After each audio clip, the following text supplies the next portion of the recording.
Cockroach Janata party ರಾಜಕೀಯ ಪಕ್ಷವಲ್ಲ, ಯುವ ಜನತೆಯ ಡಿಜಿಟಲ್ ಅಭಿಯಾನ. ನ್ಯಾಯಮೂರ್ತಿ ಸೂರ್ಯಕಾಂತ್ ಅವರ ಹೇಳಿಕೆ ನೀಟ್ ಪ್ರಶ್ನೆ ಪತ್ರಿಕೆ ಸೋರಿಕೆ ಪ್ರಮುಖ ಕಾರಣ. ಕೇಂದ್ರ ಶಿಕ್ಷಣ ಸಚಿವರ ರಾಜೀನಾಮೆ, ಶಿಕ್ಷಣ ವ್ಯವಸ್ಥೆಯಲ್ಲಿ ಪಾರದರ್ಶಕತೆಗಾಗಿ ಹೋರಾಟ.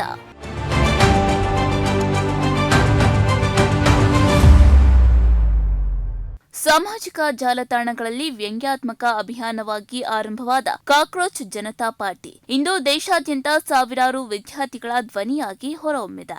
ಆದರೆ ಇದು ನೋಂದಾಯಿತ ರಾಜಕೀಯ ಪಕ್ಷವಲ್ಲ, ನಿರುದ್ಯೋಗ, ಪರೀಕ್ಷಾ ಅಕ್ರಮಗಳು ಮತ್ತು ಶಿಕ್ಷಣ ವ್ಯವಸ್ಥೆಯಲ್ಲಿನ ಸಮಸ್ಯೆಗಳ ವಿರುದ್ಧ ಯುವಕರು ಆರಂಭಿಸಿದ ಡಿಜಿಟಲ್ ಅಭಿಯಾನವಾಗಿದೆ. ಈ ಅಭಿಯಾನಕ್ಕೆ ಚಾಲನೆ ನೀಡಿದ್ದು ಅಭಿಜಿತ್ ದೀಪ್ಗೆ ಮೇ 16ರಂದು ಎಕ್ಸ್ ವೇದಿಕೆಯಲ್ಲಿ ಕಾಕ್ರೋಚ್ ಜನತಾ ಪಾರ್ಟಿ ಹೆಸರಿನ ಅಣುಕು ಗೂಗಲ್ ಫಾರ್ಮ್ ಆರಂಭಿಸಿದ್ರು.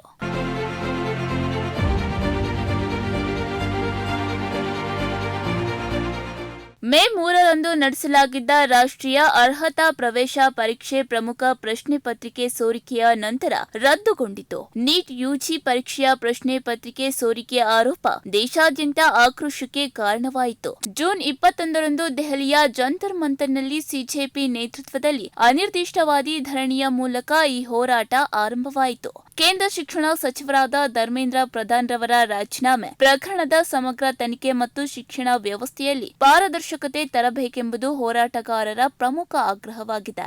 ಇನ್ನು ಜೂನ್ 22ರಿಂದ 24ರವರೆಗೆ ದೆಹಲಿಯ ಜಂತರ್ ಮಂತರ್ನಲ್ಲಿ ವಿದ್ಯಾರ್ಥಿಗಳಿಗಾಗಿ ಸ್ಟಡಿ ಸರ್ಕಲ್ ಹಾಗೂ ಸಾರ್ವಜನಿಕ ಗ್ರಂಥಾಲಯ ಆರಂಭಿಸಿದ ಬಳಿಕ ಮೂಲಭೂತ ಸೌಕರ್ಯಗಳ ಕೊರತೆಯ ವಿರುದ್ಧ ಪ್ರತಿಭಟನೆ ನಡೆಸಲಾಯಿತು. ಜೂನ್ 24ರಂದು ಶಿಕ್ಷಣ ತಜ್ಞರು ಪರೀಕ್ಷಾ ಸುಧಾರಣೆ ಕುರಿತು ವಿದ್ಯಾರ್ಥಿಗಳೊಂದಿಗೆ ಸಂವಾದವನ್ನ ನಡೆಸಿದ್ರು.